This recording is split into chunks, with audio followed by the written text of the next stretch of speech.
کہ اللہ کے رستے میں کوئی اسے جتنا مرضی برا بھلا کہے یہ پرواہ نہیں کرتا. کس کے رستے میں؟ بولے سارے.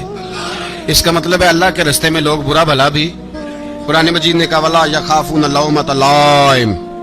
کچھ لوگ ایسے ہیں جو برا بھلا کہنے والوں کی پرواہ نہیں کرتے. آپ یقین کریں اگر پرواہ شروع ہو جائے نا تو دین کا کام ختم ہو جائے. نہ کوئی تقریر کرے، نہ کوئی تدریس کرے، نہ کوئی پیری مریدی کرے، ختم ہو جائے اگر باتوں کی پرواہ ہو. لیکن وہ پرواہ، حضرت عوف بن مالک اشجعی کہتے ہیں میں نے خواب میں دیکھا کہ عمر وہ ہے جو کسی کی پرواہ، اور دوسری بات میں نے یہ دیکھی کہ عمر خلیفہ بنے گا، اور تیسری بات میں نے خواب میں یہ دیکھی کہ عمر شہید بھی کیا جائے گا، عمر شہید بھی ہوگا. یہ میں نے 3 باتیں خواب میں دیکھی. فرماتے ہیں میں نے آ کے خواب حضرت ابو بکر صدیق کو سنائی، وہ خلیفہ تھے. وہ کہنے لگے ٹھہر جا، میں عمر کو بلاتا ہوں، اس کے سامنے دوبارہ سنانا. اس کے سامنے فرماتے میں نے بلایا حضرت عمر فاروق کو، آ کے بیٹھے.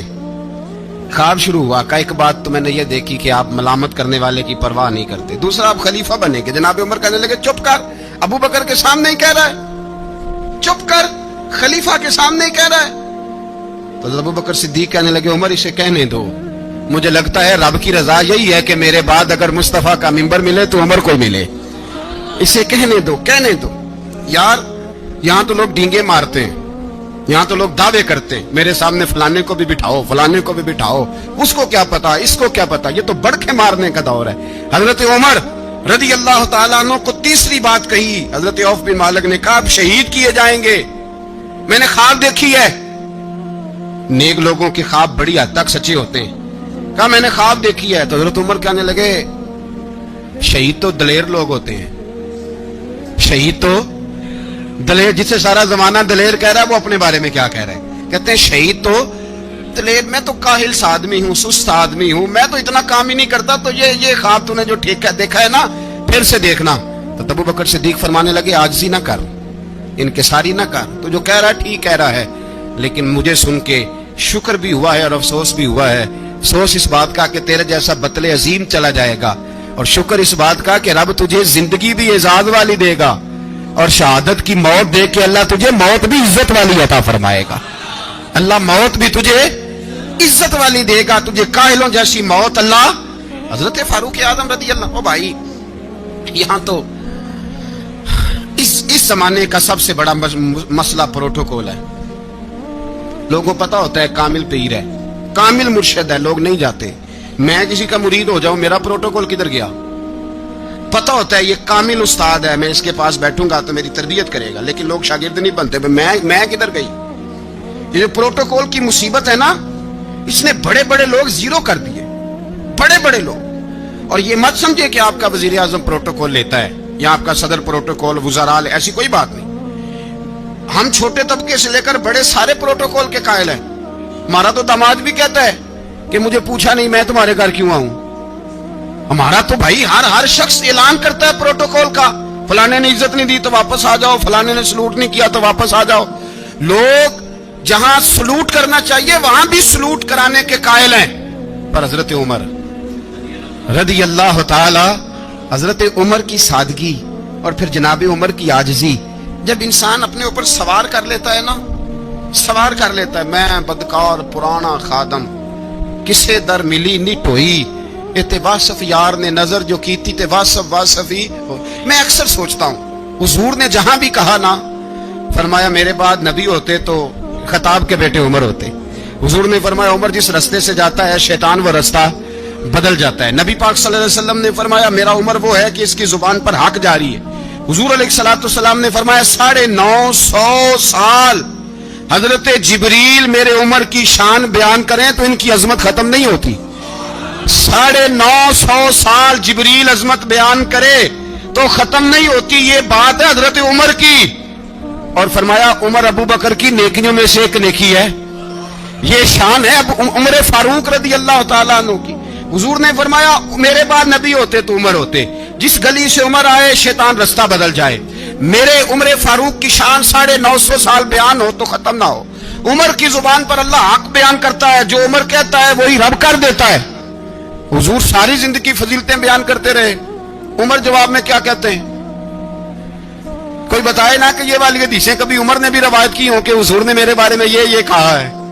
یہ روایتیں وہ روایت نہیں کرتے. ان سے جب لوگ کہتے عمر تیری بڑی بات ہے تو عمر رو پڑتے, کہتے میں تو اونٹ چرانے والے باپ کا بیٹا ہوں, میں تو اونٹ چرانے والے باپ کا بیٹا. اونٹ چرا, اس سے آگے عمر گئے ہی نہیں ساری زندگی, اس سے آگے لفظ ہی نہیں ادا کی. اور میں تو بھائی اونٹ چرانے والا, میرا باپ تو اونٹ چرایا کرتا تھا, 10 اونٹ تھے, میری ڈیوٹی ہوتی تھی, سنبھالے نہیں جاتے تھے, ابا ڈنڈوں سے مارتا تھا. ساری زندگی عمر حج کرنے گئے, ایک خشک تنا کھجور کا عمر فاروق رضی اللہ تعالیٰ عنہ نے اس کو اپنے کلاوے میں لیا, رونے لگے. لوگوں نے کہا عمر کیا ہوا؟ فرمانے لگے یہاں میں اونٹ چرایا کرتا تھا, یہاں میں اونٹ چراتا تھا, 10 اونٹ سنبھالے نہیں جاتے تھے. دیکھو رسول اللہ کی شان, آج ساری امت چلانے کا طریقہ عطا فرما دیا ہے. ساری نظریے سے پیار. یار پیسہ کس کو برا لگتا ہے؟ آپ جس آدمی کی 50 کروڑ کی پراپرٹی ہے اس کو پوچھیں سب سے غریب, آپ کو وہی نظر آئے گا. وہ کہے گا میں ٹائٹ ہوں, حالات بڑے. میں کئی بار پوچھے انہوں نے, میں کہتا ترجمہ بھی 10 چھڑو کی, ہمیں تو سمجھ نہیں آتی. اور ٹائٹ حالات کون سے ہوتے ہیں جی؟ جس آدمی کا کروڑوں میں کاروبار ہے نا, اس کو آپ چھیڑے وہ رونے لگ جائے گا, رونے. تو کئی میں نے ایسے دیکھے ہیں کرائے کا مکان ہے, ان سے پوچھے صاحب کیا حال ہے, تو کہتے ہیں جتنی اللہ نے شان والی زندگی ہمیں عطا کی ہے کسی کو نہیں دی ہوئی. اس کا مطلب ہے خوشی بھی یہی ہے اور غم بھی یہی ہے. اندر سے خوشی ہے, اندر سے ہی. تو نے اگر راضی رہنا ہے تو ادھر سے رہنا ہے, ناراض رہنا ہے تو بس اپنے آپ کو خوش رکھے گا تو ہو جائے گا. سارے صحابہ مل کے آئے, کہنے لگے عمر فاروق سے کہنا ہے نبی پاک کے زمانے میں تو ظاہراً غربت تھی, ابو بکر کے دور میں بھی غربت تھی, اب تو بڑا محال ہے. عمر سے سفارش کرو کہ عمر نیا کرتا پہنا کرے. ملکوں کے سفیر آتے, عمر وہی پھٹی پرانی چادر اوڑھ کے اور وہی کئی جگہ پہ پیبند لگے سوٹ پہن کے سفیروں کے سامنے بیٹھ جاتا ہے. عمر کو مشورہ دو, طے ہو گئی بات. سب نے جب مشورہ دے لیا تو سارے کہنے لگے یہ بتاؤ شیر کی مونچھ کو ہاتھ کون لگائے گا؟ کہنا کس نے ہے, بندہ بھی تو ڈھونڈو نا. انہوں نے کہا جناب میرا یہ خیال ہے کہ مولا علی شیر خدا کہیں گے, کیونکہ جس شخص کی عمر کو سب سے زیادہ حیا کرتے دیکھا وہ شیر خدا مولا علی ہے رضی اللہ تعالی. علی کہیں گے اس لیے کہ جناب علی تو کئی دفعہ جب گفتگو کرتے تھے تو حضرت عمر چپ کر جاتے تھے اور فرماتے تھے علی نہ ہوتا تو میں ہلاک ہو جاتا. تو کہا علی سے کہو. جناب علی شیر خدا کو بلایا, کس کام کے لیے جی؟ اللہ اکبر.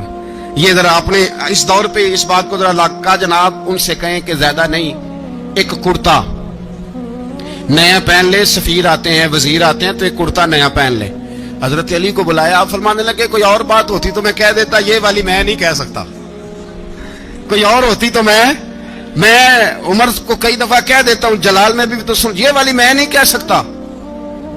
میں تمہیں ایک مشورہ دیتا ہوں. کہا وہ کیا؟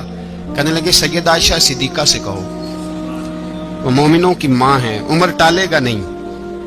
اماں جی سے جا کے کہا اماں جی نیا کرتا عمر سے کہیں پہن لے. وزیر آتے ہیں, بڑے بڑے لوگ, تو چلو کوئی حرج نہیں.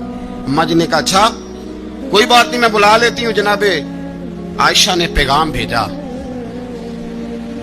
جب خادم نے کہا نا مصطفیٰ کے گھر سے پیغام آیا ہے, تو 20 لوگ بیٹھے تھے. عمر کانپتے ہوئے اٹھے, کانپتے دوڑے. حضرت عائشہ پردے میں تھی تو فرماتی ہیں عمر اتحیات کی حالت میں بیٹھ گئے. کہا اماں جی دیر تو نہیں ہو گئی مجھے آنے میں؟ کہا نہیں ٹائم پہ آ گئے ہو. کس لیے بلایا تھا؟ کہا عمر دیکھو غربت کے معاملات اور ہوتے ہیں, جب اللہ آسانی دے تو کوئی چیز استعمال کرنا حرام نہیں ہوتی, اگر حرام ہے تو بتاؤ. کہا نہیں اماں جی حلال ہی ہے. تو فرمایا پھر اتنے سفیر آتے ہیں, مشیر آتے ہیں, اب تو مال غنیمت بڑا آتا ہے, ڈھیر لگ جاتے ہیں مسجد میں, تو چل ایک نیا کرتا تم بھی پہن لیا کرو. اور آپ نیا کرتا پہنو گے تو دھاک بیٹھے گی غیروں پر. تو صحابہ کا مشورہ ہے کہ آپ نیا لباس پہنے. اماں جی کہتی ہے میں نے حکم دیا تو عمر چپ کر گئے, گردن جھک گئی. تھوڑی دیر کے بعد سیدنا عمر فاروق نے سر اٹھایا تو داڑھی پہ آنسو گر رہے تھے, رو پڑے. کہنے لگے پاک محبوب کی پاک بیوی جیسے حکم کرتی ہو میں حاضر ہوں, پر مجھے وہ والا لباس پہنانا جو میرے مصطفیٰ نے پسند فرمایا ہے. اگر یہ رنگ رسول پاک کا ہے تو میں حاضر ہوں, اور اگر نبی پاک کا نہیں تو پھر جیسے آپ حکم کریں. جناب عائشہ کہتے ہیں عمر روئے تو میں زیادہ روئی, میرا پلو بھیگ گیا آنسوؤں سے. میں نے کہا عمر آپ جائیے. عمر یوں نکلے تو جو صحابہ کھڑے تھے وہ کونے میں تھے, سارے آ گئے. کہا اما جی کیا بناؤ؟ فرمایا بھائی تم سب جو باتیں کہتے ہو وہ اپنی جگہ ٹھیک ہیں، پر عمر جو بات کرتا ہے وہ سب سے زیادہ ٹھیک ہے۔ عمر جس پہلو پر بات کرتا ہے وہ یار ایسی عاجزی، ایسا رنگ، ایسا انداز، ایسا طرز حیات، ایسی زندگی۔ اولاد کے معاملے میں لوگ بزدل ہو جاتے ہیں، بزدل۔ پر حضرت عمر کا بیٹا مصر گیا، وہاں سے کمائی کر کے لایا، تجارت کرنے گیا، لاکھوں کا مال۔ کون سا باپ ہے دنیا میں جس کا بیٹا بعد سے پیسے لے کے آئے تو ابا تفصیل پوچھے کہ بیٹا کہاں سے کمائے، کہاں سے لایا، کتنے ملے، کیوں آئے؟ کون سا باپ تفصیل پوچھتا ہے؟ ابا تو کہتا لا صحیح، اور تعریفیں کرتا ہے میرا بیٹا بڑی کمائی کرتا ہے۔ کبھی پوچھا ہے اس سے کہ ڈیوٹی صحیح دیتا ہے کہ نہیں؟ کبھی پوچھا ہے کہ تو ایمانداری کی روزی لاتا ہے کہ حرام کی کماتا ہے؟ یہ باپ کی ذمہ داری ہے، یہ اماں کی ذمہ داری ہے۔ پھر کہتا ہے بیماری کیسے آ گئی، پریشانی کیسے آ گئی؟ تو نے کبھی سوال کیا اپنی اولاد سے؟ حضرت عمر فاروق رضی اللہ تعالیٰ عنہ کا بیٹا مصر سے پیسے کما کے لایا تو جناب عمر نے بلایا، فرمایا بیٹے اتنی تو تیرے پاس راس ہی نہیں تھی، تھوڑے سے تو پیسے لے کے گیا تھا، اتنی کمائی کیسے ہو گئی؟ اتنے تو پیسے نہیں تھے صاحب، کہاں سے کمائی لائے؟ اس نے کہا ابا جی وہ جو میرے چچا ہے نا مصر کے گورنر، آپ کے دوست، انہوں نے میری مدد کی ہے۔ فرمایا جتنے لوگ گئے تھے سب کی ہے مدد اس نے؟ کہا نہیں صرف میری کی۔ فرمایا تیری کیوں کی؟ تیری کیوں کی؟ کہا حضور آپ کے دوست ہیں۔ فرمایا چپ کر، حضور انہوں نے مجھے اتنے پیسے دیے، میں نے کاروبار میں ڈالے تو نفع آیا تو میں ان کی رقم دے کے۔ فرمایا خاموش ہو جا، باقی جتنے لوگ گئے تھے سب کی مدد کی اس نے؟ کہا نہیں حضور صرف میری کی۔ فرمایا اس نے تیری مدد نہیں کی، اس نے خلیفہ کے بیٹے کی مدد کی، اس لیے کہ وہ خلیفہ کو اپنے حق میں نرم کر سکے۔ فرمایا آدھا مال تیرا ہے، آدھا مال غنیمت کا ہے، مال خزانہ کا ہے، مسلمانوں کا ہے، اس لیے کہ تو جو وہاں سے مال کما کے لایا ہے وہ اپنے باپ کے خلیفہ ہونے کی وجہ سے کما کے لایا ہے، لہذا رکھ ادھر۔ یہاں کہتے ہیں کدھر سے آیا، کیسے آیا، کون سا حساب دیں، کیا کریں؟ او بھائی حضرت عمر رضی اللہ تعالیٰ عنہ کا اپنی اولاد کے بارے میں یہ رنگ ہے۔ ایک جنگ سے نا خوشبو آئی، خوشبو بڑی مہنگی ہوتی تھی، عرب میں خوشبو آج بھی بڑی مہنگی ہے، وہ زیادہ استعمال کرتے ہیں۔ میری باتوں کی سمجھ آ رہی ہے میرے بھائیوں؟ بڑی مہنگی خوشبو تھی۔ جب وہ خوشبو آئی تو حضرت عمر نے کہا، گھر میں پہلے پہنچی حضرت عمر کے، چونکہ زیادہ عورتیں استعمال کرتی تھی گھر کے اندر خوشبو، مرد بھی لگاتے تھے۔ حضرت عمر نے اپنی بیوی سے کہا، آپ کی زوجہ تو تھی وہ بڑی خوشبو کو پسند کرتی۔ حضرت عمر نے اپنی زوجہ سے کہا کہ خوشبو لاؤ، میں نے ایک عورت کی ڈیوٹی لگائی ہے، وہ خوشبو تول کے نا تو حصہ برابر صحابہ میں بانٹ دے گی۔ تو آپ کی زوجہ کہنے لگی کسی بی بی کی ڈیوٹی لگانے کی کیا ضرورت تھی، میں جو موجود تھی میں بانٹ دیتی ہوں تول کے حصہ برابر۔ آپ نے فرمایا نہیں تو رہنے دے، تو فلانی بی بی بانٹے گی۔ حضور میں نے بھی بانٹنی ہے، میرے پہ کچھ حق ہے؟ آپ نے فرمایا نہیں، تو تفصیل نہ پوچھ، تو خوشبو دے دے، کوئی اور بانٹے گی۔ خاتون خانہ تھی نا، کہنے لگی نہیں مجھے بھی آج آپ کو بتانا ہی پڑے گا کہ کوئی جو بانٹ سکتی ہے تو میں کیوں نہیں بانٹ سکتی؟ زوجہ کہتی عمر نے بات کی تو میری چیخیں نکل گئی۔ حضرت عمر فرمانے لگے جب تو خوشبو بانٹے گی نا تیرے ہاتھوں کو بھی لگے گی، تیرے دوپٹوں کو بھی لگ جائے گی۔ اگر رب کریم نے مجھ سے سوال پوچھا کہ عمر خوشبو تو مسلمانوں کی تھی، تیری بیوی کے دوپٹے کو کیوں لگ گئی، تو میں اللہ کے حضور کیا جواب دوں گا؟ اگر اللہ نے یہ سوال کیا کہ تیری بیوی نے کیوں لگائی، وہ تو حصہ تھا مسلمانوں کا، تو نے تیری بیوی نے کیوں لگائی؟ تو فرمایا میں نہیں چاہتا کہ اللہ کے حضور مجھے اور تجھے باز پرس ہو، لہذا کسی اور کو بانٹنے دے۔ زوجہ روئی اور تڑپ کے کہنے لگی عمر مجھے لگتا ہے صبح قیامت بھی تیری بیوی ہونے کی وجہ سے اللہ مجھے جنت عطا فرما دے گا، تیری زوجہ ہونے کی برکت سے۔ بھائی یہ معیار رکھا، خدا کی قسم ایسا شخص تاریخ میں دوبارہ نہیں آیا۔ اتنا بڑا آدمی، اتنا بڑا شخص، اتنا بڑا آدمی، اور پھر رنگ یہ ہے کہ عمر 22 لاکھ مربع میل کا حکمران، 22 لاکھ، اور کھجور کے درخت کے نیچے مٹی کا ڈھیلا لے کے سو گئے ہیں، پرواہ کوئی نہیں، کوئی مسئلہ ہی نہیں۔ 2 غلام ساتھ بیٹھے تو ایک روٹی حضرت عمر نے گھر سے منگوائی، تھوڑا سا سرکہ، تو غلام کہنے لگے ہم نے بھی کھانی ہے۔ فرمایا کوئی حرج نہیں، روٹی کو پیٹ بھر کے کھانا ضروری تو نہیں، 3 حصوں میں بانٹ لیتے ہیں۔ ایک آدمی آیا ہوا تھا مصر کا رہنے والا ملنے کے لیے، اس نے پوچھا عمر کدھر ہے، تو کہا وہ ادھر جاؤ مسجد میں بیٹھے ہوں گے، اور واپس آیا تو کہنے لگا وہاں تو 3 غلام بیٹھے ہیں، ایک روٹی بانٹ کے کھا رہے ہیں، لگتا ہے کئی دنوں سے روٹی نہیں ملی۔ کہا 3 غلام تو کوئی نہیں، وہاں 2 ہی تھے، تیسرے تو امیر المومنین تھے۔ اس نے کہا نہیں 3 غلام ہیں، کپڑے بھی ایک طرح کے پہنے ہوئے، بلکہ 2 کے تو پھر صحیح ہیں، تیسرے کے تو زیادہ ماڑے ہیں، کپڑے بھی ایک طرح کے، کھانا پینا بھی ایک طرح کا، اور ان کا نشست برخاست بھی ایک طرح کی ہے، لہذا کوئی فرق نہیں۔ حضرت ابو ہریرہ کہتے ہیں میں لے کے آیا، اور جناب عمر کو جب میں نے کچی زمین میں تامت سمیٹ بیٹھے دیکھا تو میں رو پڑا۔ میں نے اس مصر سے آنے والے کو کہا تو اس کے جلوے دیکھ، اگر اس کی ذات میں اتنا حسن ہے تو محمد عربی کا مقام کیا ہوگا؟ یہ مقام غور ہے، مقام غور۔ 10 محرم کو لوگ دیگے پکائیں گے نا؟ نہیں پکانی ہے؟ کوئی بول دے نہیں، ہاں نہ نہیں کر دے، پروگرام بدلیا تو نہیں دی عید کی کہ وہ ایک اب کام شروع ہوا ہے لاسٹ ایٹ ہونے والا، کیوں جی؟ پکنی ہے نا دیکھیں 10 محرم کو انشاءاللہ تعالی، ہم بھی پکائیں گے انشاءاللہ، یہاں بھی پروگرام ہوگا۔ تو 10 محرم کو جو دیگ پکنی ہے تو ایسا نہیں ہو سکتا کہ 1 محرم کو حضرت عمر کے نام کی بھی کوئی پک جائے۔ اگر امام حسن حسین کے نام کی دیگیں پکے تو جو امام حسن حسین کے سے پیار کرنے والے ہیں، جو امام حسن حسین سے، ہم لوگوں نے بھی عجیب رٹا اپنایا ہے نا، ہم لوگ بات کا ایک پہلو دیکھتے ہیں دوسرا نہیں دیکھتے۔ حضرت امام حسن اور حسین کو بھی نبی پاک نے شہید کہا، اور جناب عمر کو بھی رسول اللہ نے خود شہید فرمایا، فرمایا شہید ہے، خود فرمایا اپنی زبان سے کہ یہ شہید ہے، خود میرا عمر شہید ہے، تو ان کے نام کی دیگ نہیں پکنی چاہیے، اس طرف نہیں ہماری توجہ ہونی چاہیے۔ اور اہل بیت نبو، یہ بات میں پہلے بھی کرتا ہوں، آج پھر کرنا ضروری سمجھتا ہوں، اہل بیت کا پیار، سن لو کان کھول کے، اہل بیت کا پیار اگر ہمیں کسی نے سکھایا ہے تو سیدنا عمر فاروق نے سکھایا ہے۔ اہل بیت نبوت کی محبت اگر کسی نے سکھائی ہے تو کس نے سکھائی ہے؟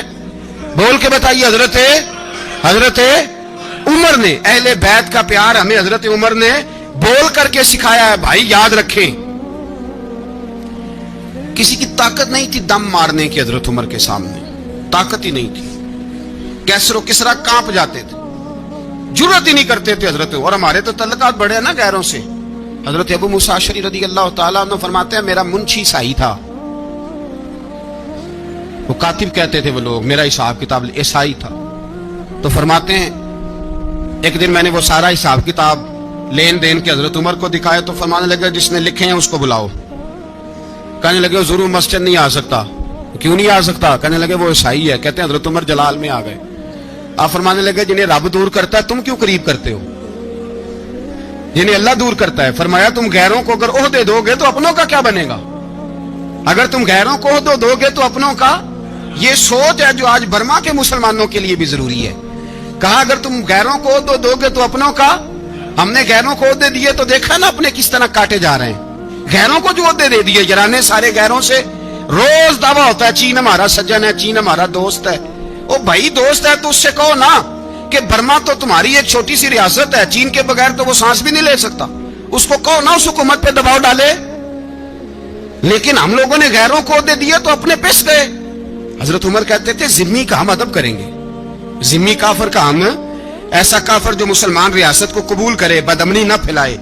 ایک آدمی کو آپ نے دیکھا آنکھوں سے نابینا ہے اور بھیک مانگ رہا ہے، تو حضرت عمر کو نظر آ گیا، فرمایا کون ہو؟ اس نے کہا میں یہودی ہوں۔ فرمایا بھیک کیوں مانگتے ہو؟ کہ جب تک تندرست تھا مسلمانوں کو جزیہ دیتا تھا، بوڑھا ہو گیا ہوں کیا کروں؟ حضرت عمر نے گھوڑے کی پشت پہ بٹھایا، کافر کو گھوڑے کی پشت پہ بٹھایا اور بٹھا کے مدینے لائے۔ حضرت علی شیر خدا وزیر خزانہ تھے، فرمایا علی اس کا وظیفہ جاری کرو۔ کہا یہ کون ہے؟ فرمایا یہ یہودی ہے لیکن یہ ہمیں جزیہ دیتا رہا، بوڑھا ہو گیا بیچارہ، بھیک مانگنے پہ مجبور ہے، ہماری حکومت کے اندر رہتا ہے، اس کا پورا وظیفہ جتنا خرچہ اتنا وظیفہ لگاؤ۔ حضرت علی کہتے ہیں میں وظیفہ لگا رہا تھا اور وہ میرے نبی کا کلمہ پڑھ رہا تھا، وہ رسول اللہ کا کلمہ پڑھ رہا تھا۔ یہ مزاج، یہ نہیں کہ کافر۔ حضرت عمر نے گورنروں کو خط لکھے تھے کہ زبردستی کسی کو مسلمان نہیں کرنا، جہاں ان کی عبادت گاہیں بنی ہو گرانی نہیں، کوئی مندر کوئی گرجا ضائع نہیں کرنا۔ اسلام سب کو جینے کا موقع دیتا ہے، پر بے ایمانو ظالموں بدذاتوں تمہیں یہ کہتا ہے کہ ہم تمہیں جینے کا موقع دیتے، تم بھی مسلمانوں کو جینے کا موقع دو۔ یہ جہاں بستے ہیں جہاں رہتے ہیں انہیں وہاں جینے کا موقع دو، انہیں بھی اللہ اکبر کہنے کا موقع دو، انہیں بھی قرآن پڑھنے کا موقع دو، انہیں بھی رسول اللہ پر درود پڑھنے کا موقع دو۔ ہمارے ملک میں عیسائی اپنی مرضی سے کھلے عام تبلیغ کرتے ہیں، یہاں تو چینل چلائے ہیں عیسائیوں نے۔ کسی مذہبی جماعت نے کبھی جلوس نکالا ہے کہ عیسائیوں کا چینل بند کرو؟ بولے نکلا ہے کہ نہیں نکلا؟ کتنے ظلم کی بات ہے۔ ہم جب غیر کو اتنا تحفظ دیتے ہیں، اتنا تحفظ دیتے ہیں، ہم نے دیکھا ہے, مجھے 20 لوگوں نے عید پہ ٹیلی فون کیے کہ عیسائیوں کو قربانی کا گوشت دے لیں, مجبور ہیں جی, دروازے پہ آ گئے ہیں, ہمارے کام کاج کرتے ہیں. 20 لوگ, عام آدمی کے دل میں ان کا اتنا جذبہ ہے, وہ مسائل کا بیان کرنا ایک علیحدہ بات, لیکن ہمارے دل کافر کے حق میں بھی نرم ہو جاتے ہیں. تم کس قدر زیادہ بےایمان ہو اور کفر کس قدر زیادہ ذلیل ہو گیا ہے کہ مسلمان کے حق میں نرم ہوتا ہی نہیں. اور اس سے بڑے ذلیل وہ ہیں جو ان ذلیلوں کے سپورٹر ہیں, وہ کسی عرب ملک کے حکمران ہو یا کسی اور جگہ کے, وہ بڑے ذلیل ہیں جو ان ذلیلوں کے سپورٹر ہیں, جو برما کی بچیوں کے قتل پر اپنی حکومتیں چمکا رہے ہیں.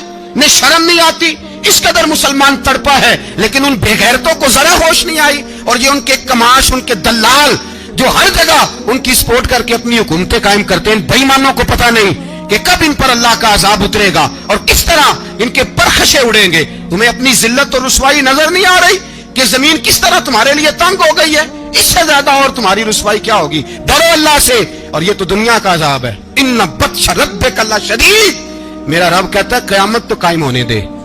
اتنا سخت تیرے رب کی پکڑ ہے, اتنی کسی دوسرے کی ہو سکتی؟ یاد رکھیں اور تھوڑا احتیاط کریں.